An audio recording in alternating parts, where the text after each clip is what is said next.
How's it going, mates? Hope you're all having a good Friday. We made it. Made it to Friday, finally. What a week. Hope you've all had a good week. So as you know, the news is always littered with terrible stories, terrible news, and I'm sick of it. You're probably sick of it, so I'm going to start doing maybe a daily, every couple of days, do a little cycle of the good news that's going on around the world. So we're going to start off in Brazil.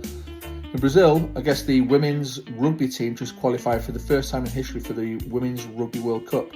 Congratulations to them. Samba time, probably partying down in Rio de Janeiro as we speak. In Antarctica, there were a bunch of guys who were stuck in a ravine or some kind of they were stuck anyway. Folks from New Zealand flew out there and saved them. Amazing. In Africa, in Zimbabwe, they've got one elephant sanctuary, like an orphanage, just recently released a whole bunch of elephants back into the wild. Staying in Africa, there were these cheetahs, baby cub cheetahs, who were in the process of being trafficked. They got saved and rescued. Now they're in a sanctuary in Somaliland.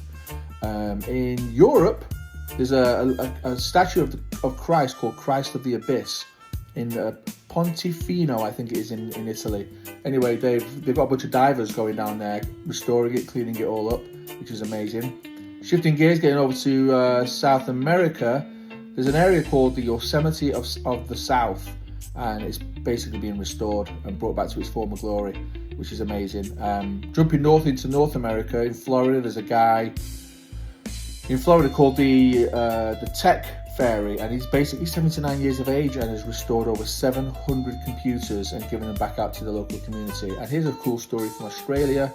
In Australia, a postal worker doing the rounds and noticed that the rain was starting to come down a little bit, and one of the houses that he delivers to had all their laundry outside on the line. So he put his bag down, went into the yard, picked up all the laundry, folded it up, put it under cover. Didn't get rained on. Made the rounds in Australia. So there is some good news. So we're going to start doing that maybe every day, every couple of days. See what you think.